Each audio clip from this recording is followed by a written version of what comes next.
Hello viewers, আশা করি আপনারা সবাই ভালো আছেন। গ্রাফিক্স ডিজাইনের প্রথম পর্বে আপনাদের সবাইকে স্বাগত। গ্রাফিক্স ডিজাইন করার জন্য আমরা যেই সফটওয়্যার দুটো সবচেয়ে বেশি ব্যবহার করি সেই সফটওয়্যার দুটি হলো অ্যাডোবি ইলাস্ট্রেটর এবং অ্যাডোবি ফটোশপ। এই যে সফটওয়্যারটি দেখতে পাচ্ছেন এটি হচ্ছে অ্যাডোবি ইলাস্ট্রেটর এবং পাশের এই সফটওয়্যারটি হচ্ছে অ্যাডোবি ফটোশপ। গ্রাফিক্স ডিজাইনের জন্য আমরা এই দুইটা সফটওয়্যারই প্রচুর পরিমাণে ব্যবহার করে থাকি। অনেকেই বলে যে ভাইয়া আমাদের এই সফটওয়্যার দুটো নাই, আমরা সফটওয়্যার দুটো কোথায় পাবো?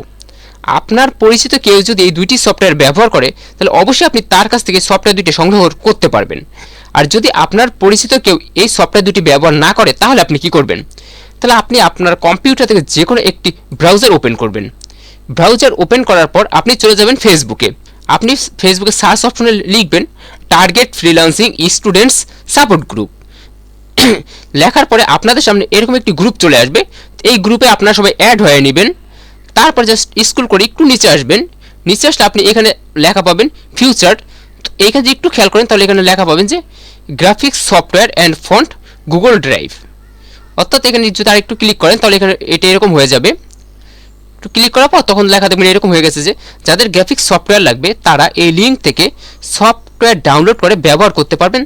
লিঙ্ক এই যে। তো সবাইকে ধন্যবাদ। আপনাদের যাদের লাগবে তারা এখানে এসে জাস্ট একটা ক্লিক করবেন এটার উপর ক্লিক করার পর আপনাদের সামনে এরকম চলে আসবে। জাস্ট এরকম চলে আসবে। এখন এখানে প্রথমে লেখা আছে অল ফন্ট, অর্থাৎ গ্রাফিক্স ডিজাইনের জন্য আমরা যে ফন্টগুলো ব্যবহার করি, মানে সচরাচর যে ফন্টগুলো সবচেয়ে বেশি ব্যবহার করি সেই ফন্টগুলো আপনারা এখানে পেয়ে যাবেন। তারপর হচ্ছে অ্যাডোবি ইলাস্ট্রেটর এবং অ্যাডোবি ফটোশপ। এখান থেকে আপনারা অ্যাডোবি ইলাস্ট্রেটর এবং অ্যাডোবি ফটোশপ ডাউনলোড করে ইনস্টল করে নেবেন। তাহলে আপনি আপনার কম্পিউটারে এই সফটওয়্যার দুটি ব্যবহার করতে পারবেন। তো ডাউনলোড করে কীভাবে ইনস্টল করতে হয় আশা করি আপনারা সেটা জানেন। আর কেউ যদি এখনও কোনো একটা সফটওয়্যার ডাউনলোড করে ইনস্টল করতে না পারেন তাহলে আমি মনে করি আপনার জন্য ফ্রিল্যান্সিং নয়। কারণ ফ্রিল্যান্সিং যদি করতে হয় অবশ্যই আপনাকে যে কোনো সফটওয়্যার বা ফন্ট ডাউনলোড করা শিখতে হবে। যদি কেউ ডাউনলোড করতে না পারেন তাহলে আপনি একটা কাজ করবেন, আমাদের ফেসবুকে গিয়ে অবশ্যই আমাদের কমেন্ট করবেন অথবা আমাদের ফেসবুক গ্রুপে পোস্ট করবেন। আমরা কিভাবে ডাউনলোড করতে হয় সেটা আপনাকে ফেসবুক গ্রুপে দেখিয়ে দেব। আর যে কোনো সফটওয়্যার বা ফন্ট কিভাবে আমাদের ফ্রিতে ডাউনলোড করতে হয় সেটা আমরা পরবর্তী ক্লাসে ধীরে ধীরে শিখব। তো সফটওয়্যারটি ডাউনলোড করে যখন ইনস্টল করবেন তারপর সফটওয়্যারটি যখন আপনারা ওপেন করবেন, ওপেন করার পর আপনাদের কাছ থেকে কিছু পারমিশন চাইতে পারে। যদি কোনো পারমিশন চায় তো আপনারা অবশ্যই পারমিশন দিয়ে দেবেন। আর যদি কোনো পারমিশন না চায় তাহলে তার পারমিশন দেওয়ার দরকার নেই। আপনারা সফটওয়্যারটি যখন প্রথম ওপেন করবেন তখন সকল পারমিশন দেওয়ার পরে সফটওয়্যারটি আপনাদের সামনে এরকম চলে আসবে। এখানে কোনো কিছু থাকবে না, জাস্ট এরকম একটা সফটওয়্যার আপনাদের সামনে ওপেন হবে। এখন একটু চিন্তা করেন, আপনি একটা ছবি আঁকবেন। ছবি আঁকতে গেলে সবার আগে আপনার লাগবে রং তুলি, পেন্সিল, কাটার, রাবার ইত্যাদি। অর্থাৎ ছবি আঁকার জন্য সবার আগে আপনাকে কিছু উপকরণের ব্যবস্থা করতে হবে। এই উপকরণগুলো ছাড়া কিন্তু আপনি ছবি আঁকতে পারবেন না। ঠিক একইভাবে ইলাস্ট্রেটরে কোনো ডিজাইন করার জন্য আমাদের সর্বপ্রথম কিছু উপকরণ নিতে হবে। এই উপকরণগুলো ছাড়া আপনি ইলাস্ট্রেটরে কোনো ডিজাইন করতে পারবেন না। শুধু ইলাস্ট্রেটরে নয়, ফটোশপে আপনি কোনো ডিজাইন করতে পারবেন না এই উপকরণ ছাড়া। তো উপকরণগুলো আমরা কোথায় পাবো? এই উপকরণগুলো পাবো হচ্ছে আমরা এই সফটওয়্যারের কন্ট্রোল প্যানেল থেকে। তো কন্ট্রোল প্যানেল কোনটা? আপনারা যদি একটু উপরে এদিকে খেয়াল করেন তাহলে দেখবেন উপরে কিছু লেখা আছে, যেমন file, edit, object, type, select, effect, view, window, help. তার পাশে লেখা আছে ওয়েব। তার পাশে এখানে একটা সার্চ অপশন আছে। এই যে উপরে যে অংশটা আপনারা দেখতে পাচ্ছেন এটাকে বলা হয় কন্ট্রোল প্যানেল। তো এই কন্ট্রোল প্যানেল থেকেই মূলত আমরা আমাদের যে টুলগুলো লাগবে সেই টুলগুলো নিব। ছবি আঁকার জন্য যেমন আমাদের কিছু উপকরণ দরকার, ঠিক একইভাবে ইলাস্ট্রেটরও আমাদের কিছু উপকরণ দরকার হয়। আর ইলাস্ট্রেটরের ভাষায় এই উপকরণগুলোকে বলা হয় মূলত টুল। তো টুলগুলোকে কোথায় পাবো আমরা? টুলগুলোকে পাবো হচ্ছে আমরা টুল বারের মধ্যে। আর টুল বারটা পাবো হচ্ছে আমরা কন্ট্রোল প্যানেলের উইন্ডো অপশনে। তো আমরা উইন্ডো অপশনে এসে জাস্ট একটা ক্লিক করব। ক্লিক করার পর এরকম কিছু অপশন চলে আসবে আমাদের সামনে। এখানে একটু খেয়াল করলে দেখবেন এখানে লেখা আছে টুল বার্স। টুল বার্সে ক্লিক করবেন। টুল বার্সে ক্লিক করার পর আপনাদের সামনে এরকম চলে আসবে। এখান থেকে আপনারা অ্যাডভান্স বা বেসিক যে কোনো একটাই ক্লিক করবেন। তো আমি বলবো আপনাদের কম্পিউটার যদি হাই কনফিগারেশনের হয় তাহলে আপনারা অবশ্যই অ্যাডভান্সে ক্লিক করবেন। আর যাদের একটু লো কনফিগারেশন তারা বেসিকটা ক্লিক করতে পারেন। তো যখনই আপনারা অ্যাডভান্সে ক্লিক করবেন তখনই আপনাদের সামনে একটা টুলবার চলে আসবে এরকম। এই যে অপশনটা দেখতে পাচ্ছেন এটা হচ্ছে টুলবার। এই টুলবারটাকে আপনি আপনার পছন্দ মতো যে কোনো জায়গায় রেখে কাজ করতে পারেন। আপনি এখানেও রাখতে পারেন, আবার মাঝখানেও রাখতে পারেন, আবার এই সাইডেও রাখতে পারেন। আমি সাধারণত এই সাইডে রেখে কাজ করতে সুবিধা বোধ করি বা পছন্দ করি। এখানে আমি টুলবারটাকে এখানে রেখে দিলাম। এখন দেখেন, আপনার কিছু উপকরণ থাকলে কি আপনি একটা ছবি আঁকতে পারবেন? পারবেন না। আপনার অবশ্যই একটা আর্ট পেপার দরকার হবে ছবি আঁকার জন্য। ঠিক একইভাবে ইলাস্ট্রেটরে কোনো ডিজাইন করার জন্য আমাদের দরকার হবে একটি আর্টবোর্ড। তো আর্টবোর্ড কোথায় পাবো আমরা? আর্টবোর্ড নেওয়ার জন্য আমরা চলে যাব এই কন্ট্রোল প্যানেলে ফাইল অপশনে। ফাইল অপশনে ক্লিক করার পর এরকম অনেকগুলো অপশন চলে আসবে। এখান থেকে আপনারা নিউ অপশনে একটা ক্লিক করবেন। নিউ অপশনে ক্লিক করার পর দেখবেন আপনার সামনে এরকম একটা বক্স চলে আসবে। আর আপনারা যদি কিবোর্ড শর্টকাটের মাধ্যমে আর্টবোর্ড নিতে চান, তাহলে কিবোর্ড থেকে কন্ট্রোল কি প্রেস করে রেখে এন কি এর উপর একটা প্রেস করবেন, তাহলে আপনাদের সামনে সরাসরি এটা চলে আসবে। এখানে যদি একটু খেয়াল করেন তাহলে দেখুন লেখা আছে রিসেন্ট, অর্থাৎ রিসেন্টলি বা বর্তমানে আপনি যে আর্টবোর্ডগুলো ব্যবহার করেছেন সেই আর্টবোর্ডগুলো সবই আপনি এখানে পেয়ে যাবেন। তারপর হচ্ছে সেভড।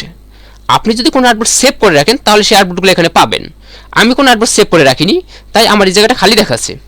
তারপর হচ্ছে মোবাইল। বিভিন্ন মোবাইলের সাইজের জন্য যে আর্টবোর্ড প্রয়োজন সেই আর্টবোর্ডগুলো সাধারণত এখানে দেওয়া আছে সাইজ সহ। তারপর হচ্ছে ওয়েব। ওয়েব মিডিয়ার আর্টবোর্ডগুলো আমরা এখানে পাই। এখন প্রশ্ন হচ্ছে ওয়েব মিডিয়া কি? যেমন ফেসবুক, টুইটার, ইনস্টাগ্রাম, এগুলো হচ্ছে মূলত ওয়েব মিডিয়া।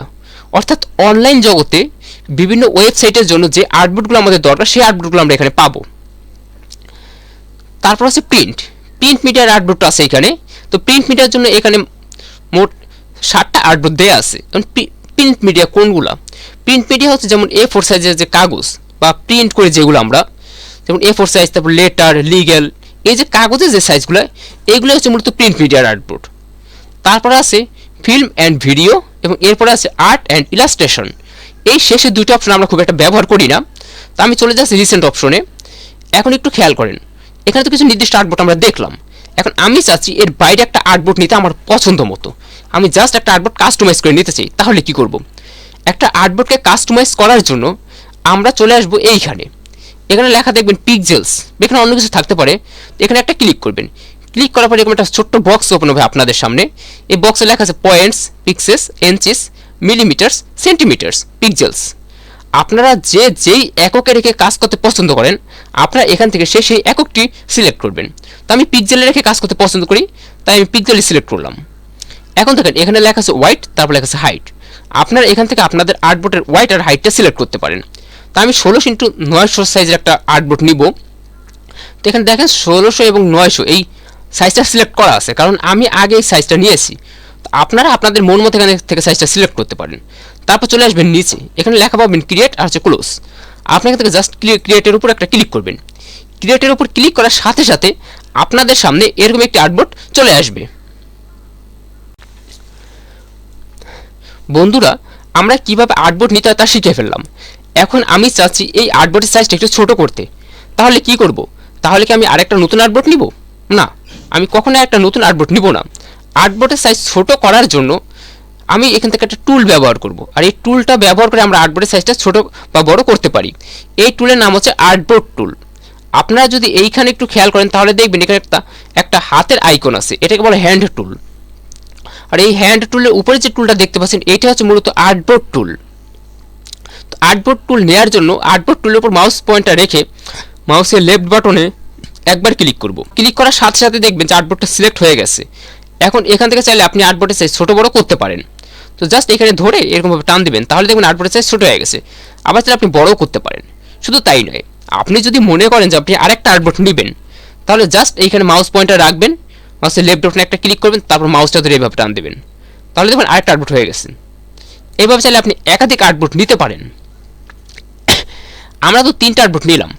এখন আমি চাচ্ছি আর্টবোর্ড 3টা না, এখানে একটা আর্টবোর্ড রাখবো আর বাকি 2টা আর্টবোর্ড আমি ডিলিট করব। তাহলে কি করব? তো ডিলিট করার জন্য প্রথমে আমাকে একটা আর্টবোর্ডকে সিলেক্ট করতে হবে। অর্থাৎ যেই আর্টবোর্ডটি আমি ডিলিট করতে চাই সেই আর্টবোর্ডটি প্রথমে আমি সিলেক্ট করব। আমি যদি এই আর্টবোর্ডটা ডিলিট করতে চাই 2 নম্বর আর্টবোর্ডটা, তার জন্য এই 2 নম্বর আর্টবোর্ডের উপর মাউস পয়েন্টার রেখে মাউসের লেফট বাটনে একবার ক্লিক করব। ক্লিক করার পর দেখবেন আর্টবোর্ডটা সিলেক্ট হয়ে গেছে। তারপর আপনার কিবোর্ড থেকে ডিলিট কির উপর একটা চাপ দেবেন, সাথে সাথে দেখবেন যে আর্টবোর্ডটি ডিলিট হয়ে গেছে। এখন আমি চাইছি এই আর্টবোর্ডটা ডিলিট করব। তার জন্য এই আর্টবোর্ডটাকে প্রথমে সিলেক্ট করব, তারপর জাস্ট কিবোর্ড থেকে ডিলিট কির উপরে একটা প্রেস করব, সাথে সাথে দেখবেন আর্টবোর্ডটা ডিলিট হয়ে যাবে। এখন আমি এই আর্টবোর্ডের সাইজটা একটু বাড়িয়ে নিচ্ছি আমার সুবিধা মতো, জাস্ট আমি এতটুকু করে নিলাম আর্টবোর্ডের সাইজ। এই ছিল মূলত আমাদের আর্টবোর্ড টুলের কাজ। এখন যদি একটু উপরে খেয়াল করেন তাহলে এখানে আরেকটা টুল আছে, একেবারে উপরে সবার প্রথম। এই টুলটার নাম হচ্ছে সিলেকশন টুল। আমরা হাত দিয়ে যেমন কোনো কিছুকে ধরি, ইলাস্ট্রেটরের সিলেকশন টুল দিয়ে ঠিক একইভাবে কোনো কিছুকে সিলেক্ট করা হয়। অর্থাৎ আমরা হাত দিয়ে যে কাজটা করি, ইলাস্ট্রেটরের সিলেকশন টুল দিয়ে সেই একই কাজ করা হয়। তো যখন আমি এটা নিব, একটা আর্টবোর্ড নেওয়ার পরে জাস্ট আমি কি করব, আমি এই সিলেকশন টুলে চলে আসবো, এসে সিলেকশন টুলের উপর মাউস পয়েন্টার রেখে লেফট বাটনে একবার ক্লিক করব, তাহলে দেখবেন এই আর্টবোর্ডটা এখন সিলেক্ট করা নাই। এখন আপনি যখন যে টুলটা ব্যবহার করবেন, আপনাকে সিলেকশন টুল নিয়ে তারপরে টুলটা নিয়ে ব্যবহার করতে হবে। তো আজকে আমরা এতটুকুই শিখলাম, আর পরবর্তী ভিডিওতে আমরা গুরুত্বপূর্ণ কয়েকটা টুল নিয়ে আলোচনা করব। তো পরবর্তী ভিডিও দেখার আমন্ত্রণ জানিয়ে আজকের প্রথম ক্লাসটি এখানেই শেষ করছি। আশা করি ভিডিওটি সবার ভালো লেগেছে। যদি ভিডিওটি সবার ভালো লেগে থাকে এবং আপনারা যদি নিত্য নতুন এরকম ভিডিও দেখতে চান, তাহলে অবশ্যই আমাদের ইউটিউব চ্যানেলটি সাবস্ক্রাইব করবেন এবং ফেসবুক থেকে টার্গেট ফ্রিল্যান্সিং স্টুডেন্ট সাপোর্ট গ্রুপে যুক্ত হয়ে যাবেন এবং আমাদের Facebook page target freelancing follow করে দিবেন। তো ভিডিওটি সম্পূর্ণ দেখার জন্য সকলকে আবারও ধন্যবাদ।